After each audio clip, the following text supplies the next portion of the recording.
Hello everyone, I'm Rashmi Mangla. I'm working as an assistant professor for the BBA department of St. Andrews Institute of Technology and Management. The subject that I'll be teaching today is Human Resource Management. This is our 15th lecture and we were doing Unit 4. The topics of Unit 4 that we'll be covering today are performance appraisal methods, which will include traditional and modern methods, compensation management and components of compensation. Now, when we talk about the performance appraisal methods, we have two kinds of methods, traditional methods and modern methods. Let's see the traditional methods first. We have 9 types of traditional methods. We'll begin with the first one, ranking method. Now, it is the oldest and simplest formal systematic method of performance appraisal in which employees compared with all others for the purpose of placing order of worth. Basically, what is done here is the employees are ranked, maybe from highest to lowest or from best to worst. The ranking is done for the employees, and on the basis of those rankings, their performance appraisal is done. Second one is paired comparison.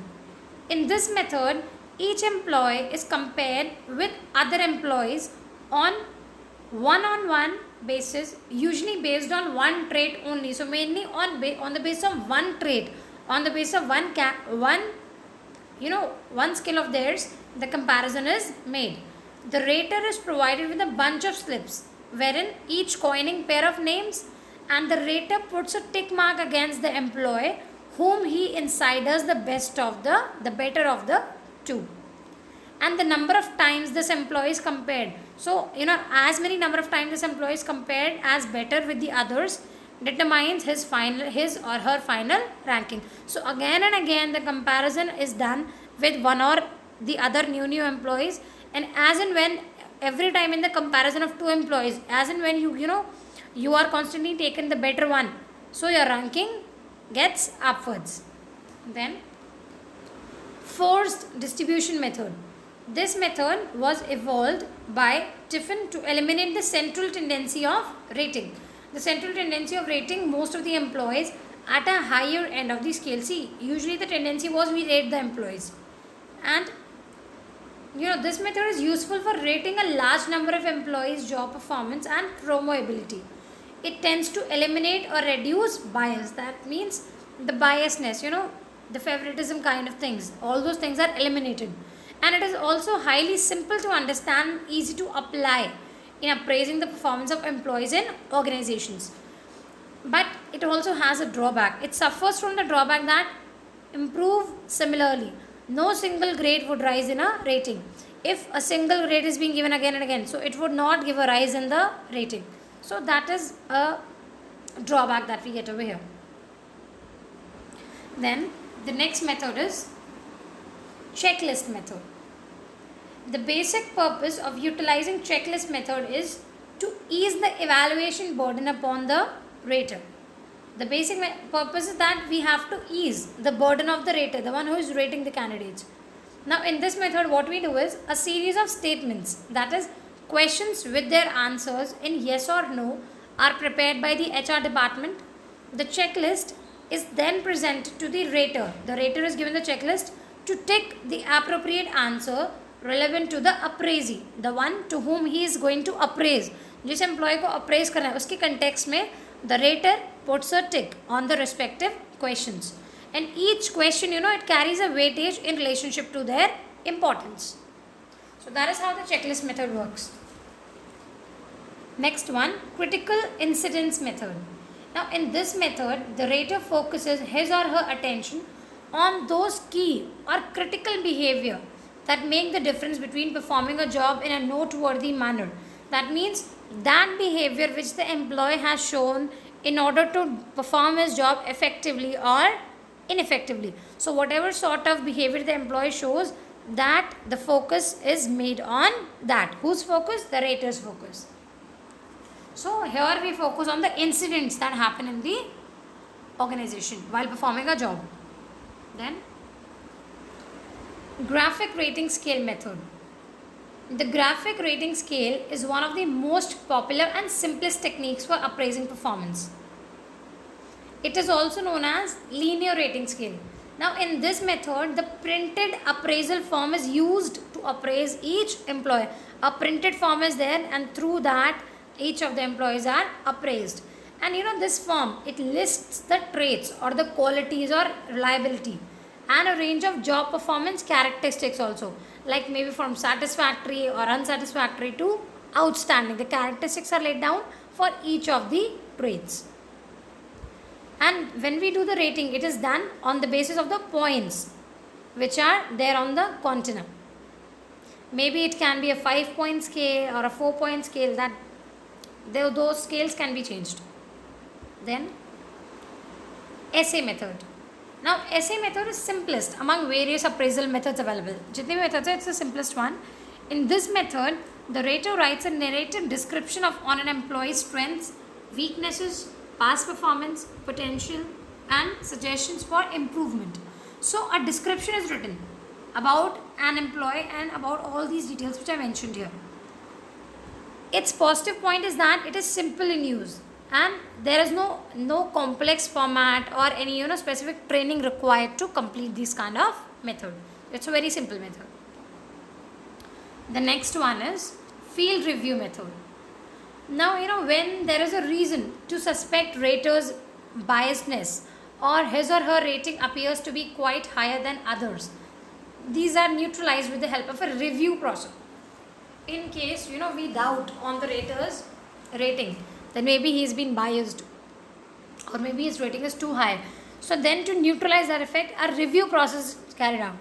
The review process is usually conducted by the personnel officer in the HR department. It is not conducted by the rater. The review process will be conducted by another personnel officer of the HR department. Is that clear? The review is made on whose judgment? The rater's judgment. Again, a review is done. So that is field review method. Now the last one is confidential report. Now it is the traditional way of appraising employees, mainly in the government departments. It is used mainly in government departments. Evaluation is made by the immediate boss or supervisor. Whosoever is the immediate supervisor, he makes the evaluation for giving effect to promotion and transfer. And usually a structured format is devised to collect information on employees' strengths, weakness, intelligence, attitude, character, attendance, etc. And all these format, in whichever format the information is derived, that all the information is given to the immediate boss or immediate supervisor, and he only has an effect on the promotion of the employee or the subordinate. So these were the traditional methods that we used. Now we come to the modern methods that are used. Let's see them one by one. First one is management by objectives. We call it MBO.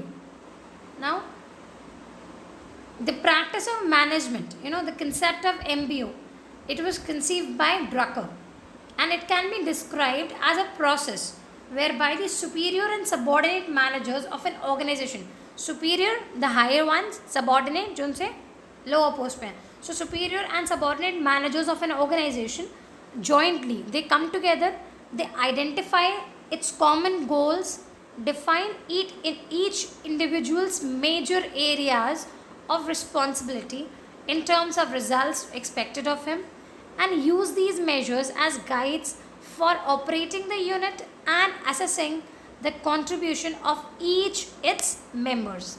So what they basically do is the senior managers and the junior managers, they all come together to identify the common goal and to define an individual's area of responsibility, an individual's area of work, wherein they take certain measures and use those measures to assess the contribution, to assess the work which he has done.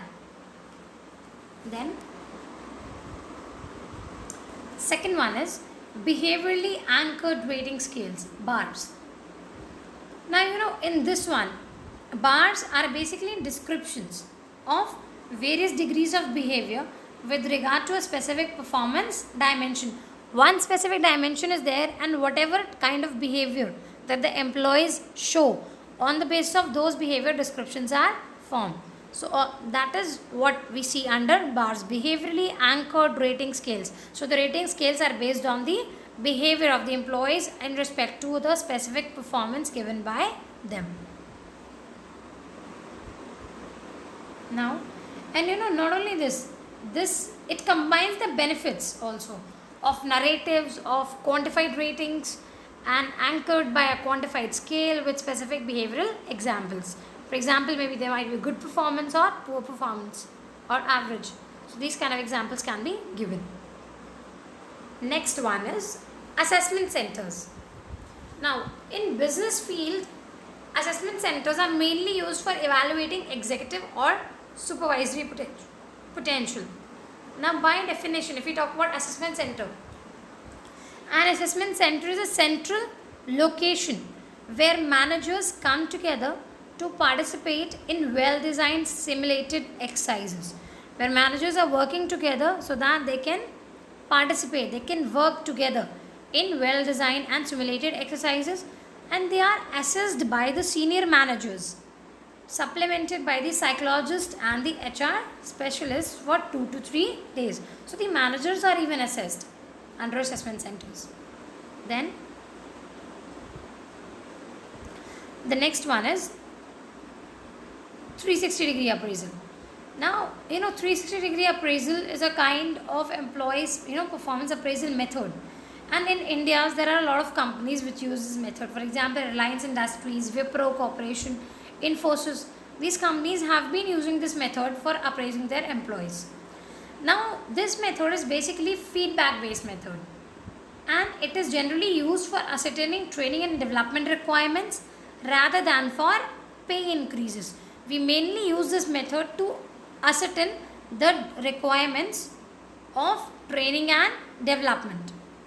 Now, what is basically done here is, as we can see here, under 360-degree appraisal, performance information such as employees' skills, abilities and behaviors is collected all around an employee, that is from his or her supervisors, subordinates, peers and even customers and clients. So all the information about the employee is collected from the overall environment wherein the employee works.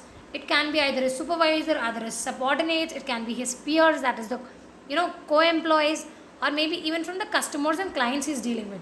So from all of them his information is collected. So that is 360-degree appraisal. We move on from every aspect, we collect the information, we get to know how he is working, and on the basis of that the appraisal is made. Then the last one is cost or HR accounting method. Now this method evaluates an employee's performance from the monetary benefits the employee yields to his or her organization. Whatever monetary benefits the employee is yielding for the organization. So on the basis of that the evaluation is done. Now this is ascertained by establishing a relationship between the cost involved in retaining the employee and the benefits of an organization derives from him and her.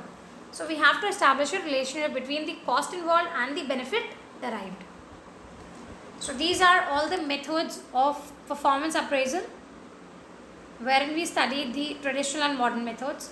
Now we come to a completely new topic, that is establishing pay plans and rewards, wherein the topic that we'll be covering today is only compensation management. Reward part we'll be covering in the next lecture. Alright. So let's see compensation management now. Now compensation management, it is the act of distributing some type of monetary value to an employee for their work by means of company's policies or procedures. So when we give the money to the employees for the work which they have done, when we give them the monetary effect of the work performance performed by them, so that is compensation management. Let's see. Compensation management is the practice of the organization that involves giving monetary as well as non-monetary rewards to the employees. Now rewards can be monetary also, non-monetary also, in order to compensate for the time they allocated to their job. Why do we give them these rewards? Because they have allocated their time for the job. So in response to the time given by them, we give them rewards. They can be monetary as well as non-monetary. Now the goal of compensation management is to find quality people who perform quality work and then compensate them in order to retain them and reduce turnover rates. Our main goal is we first find the quality people who can perform the quality of work, and then we compensate them in order to, why do we compensate them? So that they also get motivated to work and so that we can retain them in the organization, ताकि वो organization so that they don't leave the organization, and so that we can reduce turnover rates. Reduce turnover rates means, when the employees leave, the labor turnover rate is high. When your employees are, they are retained in the organization, when they stay in the organization for long periods of time, when the switchover rate is low, so then our turnover rate is also reduced. Now let's see the components of compensation here.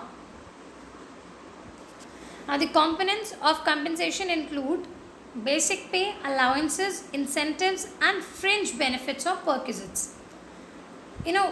Basic pay, the primary part of the pay package, the basic part, the primary part is called the basic pay, and it is generally determined through job evaluation. That is the process of systematically ascertaining the relative worth of job. Demand for and supply of labor, prevailing wage rates, statutory requirements, they all, they ascertain they are also considered, and they are also helping in ascertaining the basic pay. We consider them the major factors wherein with the help of which we decide the basic pay. Then allowances. Now, in addition to allowances, we would have seen that some people say that we are getting allowances, for example, dearness allowance, traveling allowance, house rent allowance. So there are a lot of allowances which are paid in addition with the basic pay. And thus, as I told you, for example, dearness allowance is given, traveling allowance, house rent allowance. So these are given. And usually, government employees are the ones who are actually given these allowances. In private organizations, there are only few who are offering these. They don't offer all, but yes, they offer a few allowances, and that too few companies. Few don't offer at all. Now, when we talk about incentives, it is performance linked remuneration paid with a view to inspire employees to work harder and do better. Now, incentives are based on your performance. As for example, the people who are working in the CSE, customer support team, or who are working in call centers or as sales executives. So, sales executives have incentives on the basis of sales they have made. If they reach a certain number of sales, up beyond that number, whatever sales they'll be making, they'll be getting some extra amount for that. So that extra amount which they get along with their basic remuneration are called incentives. That is based on the performance. That means if they have reached a certain number, maybe if they made 100 sales in a day, so after 100, whatever per unit sales they make, they'll get 10% extra for that. So that is the incentive. It's basically linked to your performance. Now, bonus or profit sharing or commission on sales, all these are examples of incentives, as I told you. Then last one is fringe benefits or perquisites. Fringe benefits include like provident funds, pensions, gratuity encashment of earned leaves, company house, company car, medical aids or stock options. These are all the examples of benefits or perquisites that are given to the employees. So these are all the components of compensation. Let's see some questions based on today's concept. Explain the traditional methods of performance appraisal. Explain the modern methods of performance appraisal. What is compensation management? Explain the components of compensation. Stay tuned for the upcoming lectures of Unit 4. Thank you.